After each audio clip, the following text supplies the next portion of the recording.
walking home from work. It feels good to be on my way home earlier and with only a 10-hour day. And with the sun still out. I know I'm a glistening, sweaty mess right now, but what the heck, it's summer. If you can't be a glistening, sweaty mess in the summer of Asia, hot and humid, then where else can you do it? So bear with me if you can stand looking at me. Something's about to happen, I think, and it's a revolution from within, and thought I'd share it with you. There's a hippie inside me, hippie freak. Used to be one when I was a kid. Went through I was born in 1964. I was 5 years old in the summer of love, and grew up and I've mentioned this in past videos, and I even have a video somewhere in the queue waiting to go up on the LylesBrother channel, something similar about this, but it's not the same thing. I'm gonna get this out because I've got it in my head right now. You grew up at that time when there was this emerging sense of freedom. And it's not something that was, the hippie movement wasn't something completely new. I mean, it's happened before in other cultures as well. And but it was unique in American culture at that time, for those generations that experienced it. And I was just a child at the time. But it instilled in me a way of thinking that has remained consistent in all of my life. This an energetic optimism towards life, and an outlook that is full of potential, and rejecting of anything that restrains or holds things down, and instead prefers anything that's stimulating and vitalizing. That's a word, I can use it all. And at this age, I'm suddenly feeling a surge, and I used to look the part as well when I was a kid. We went through a hippie stage. My parents were vagabonds. We had given up. Someday I've got to make a video about what we called the Odyssey, which was our great excursion when Mom and Dad basically threw everything away. Dad was an engineer, computer engineer. We had a beautiful house near Palos Verdes there in the Redondo Beach, looking over the ocean. It was a beautiful place. Quit the job, sold the house. Off we took off in a Frito-Lay potato chip delivery truck and pulled Lyle and I out of school, wandering around the United States and Canada. And I remember every morning my father just waking up, licking his thumb, sticking it out the window, and whichever way it was cool, that was the way we went. We went with the wind. And that experience, that odyssey, and all the years that led up to it and that followed, built into me a sensibility that has laid largely. It's been a part of me ever since, but it's in its expression. In many ways, it's laid dormant. And I feel it coming about again. I feel it rising, and I feel like basically I'm about to transform again into sounds like transforming. I'm going to transform into something, but I really feel the hippie coming out. It's really likely to emerge. You know, I've got the temptation to let the hair grow long, to grow the beard, to don the wild clothes again. I used to wear the rattiest things. I still do when I'm on my off days, but and it felt so comfortable. You know, flip-flops all the time, and the cut-off jeans, and the torn, ragged T-shirt. I had hair down to my shoulders. Back then I was blonde, and I was spending a lot of time at the beach, wavy blonde hair, and glistening suntan all the time from being outdoors and at the beach and the like. And it was a way of life that was just every day you woke up and it was invigorating, bouncing out of bed to experience the day. And as I feel the time drawing away, kind of over the hill in a way, I kind of want to live that again, and I'm tempted to reclaim it and redo it. And this summer might be the time. I'll be off work for a month. As they say in Japan, you can have a beard at work, but you can't grow a beard at work.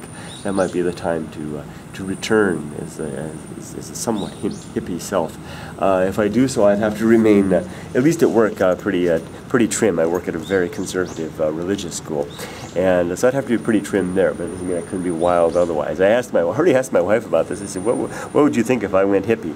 And she said, "Would you be embarrassed to be out with me?" And she said, "Would anything change already?" I'm already kind of a sight to see, and a bit of an eyesore in the public sense. Sorry to go on and on about myself in that capacity, but I mean the reason I'm bringing this up is I think that sometimes new personas, although I think human beings change very little over the course of their lifetime. I've only changed in terms of my the strength of the humility that has grown in me, and the loss of vigor that has happened, and also in terms of my well, that's about it.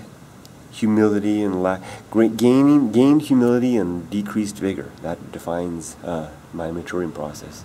And of the two, I value the humility much the best of all, of course. And the decreasing vigor is not a bad thing either, you know. And not being able to bounce off the walls all the time has allowed me to slow down and enjoy things more. Let's go over here and walk while I finish up. Perhaps this video will serve useful. I don't like to make videos that are self-serving in terms of just documenting my own ideas and the like. And if I had thought that that was the case, I wouldn't have turned the camera on. You know, we'll see what happens with this. And I want to give you guys this warning about the change that may occur in me. I think I may go away this summer back to the States as Kurt Bell and return as a softy papa, basically a softy. My dad did that, and that happened to him. He went. I remember this summer it happened. Every year he went away. We went away for our big summer outing. And one year he went. He was Alan Bell, the computer software engineer, all trim. You should see some photos of him from that time. He looked just the perfect, you know, the suit and tie and everything. He went away one summer, and he would always go away and go wild and come back and change back into himself. And we went away one summer, and he became grizzly, and we returned, and he didn't change. He just went back to work as grizzly, and he was grizzly till the end of his days. And he was all the better and happier for it, I think, and the wiser, I think, for it as well. And I think if I'm going to do so, then I'll probably follow my father's footsteps. And he became grizzly more than Alan in that time. Grizzly became his identity. And he didn't decide. It wasn't a conscious thing as I'm thinking about doing. It was more of just something that automatic happening, automatic identity modification, or it wasn't modification, identity alignment. That's what it was. It wasn't modification. He found his identity aligned. He had the strength to align it with his innards. That's right. And I've got the innards changing in me. We're not really changing, but solidifying, because they've always been like this. It's just solidifying. Pieces have fallen into place. Bam! The hippie flower child within me is there and ready. It's there in my actions. It's there in my wanderings, especially as Softy Papa. It's there in my words on the LylesBrother channel. It's there in the excitement and enthusiasm on the YouTube bullet train, and it's there in my day-to-day interactions with others. It's there in my careless concern for my clothing. I don't give a dang. The only reason I dress like this is because of work. It's there in the fact that I don't care to buy anything anymore. I have no interest in possessions. I mean, just the tools that allow me to do this thing that I do here, and the things that make my family happy. I like to buy things that make my family happy. But if it was just me, I wouldn't care for any of those things. And in terms of the what I want out of life, which is basically a warm rock to sit in a green spot and watch the things unfolding around me. It's such a simple want, such a simple need, and very much in alignment with what's inside of me. Far different from the upbringing that I had that taught me that I should have all these external things, that I should have this ambition and this pursuit after success, which I've basically been a failure at. So no sense in pursuing it any longer. I have no interest in that anymore. Better just to settle down. Doesn't mean I'm not going to do my job well. I'm going to do my job really well. Anybody that has ever given me a job has always gotten their money worth, and plus a lot more, and I'll always do that.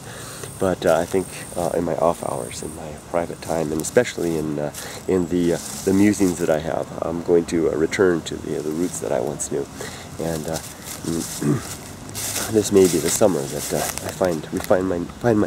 realign my identity again. If you ever feel that kind of an urge, it would be interesting to entertain it, if not permanently, at least for a while. Who knows? It could be fun. Well, I'm going to pass on through these torii gates right here, the shrine, and wander home to my family.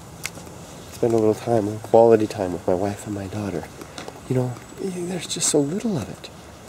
You know, I did my job. I did a great job today. I worked really hard. I got a lot done. And, you know, sometimes it takes some willpower in order to press past that. Just as it takes a little willpower sometimes to find alignment with the person within. Listen to those crickets. Despite the traffic, they're beautiful. Take care, everybody. Enjoy the blue sky.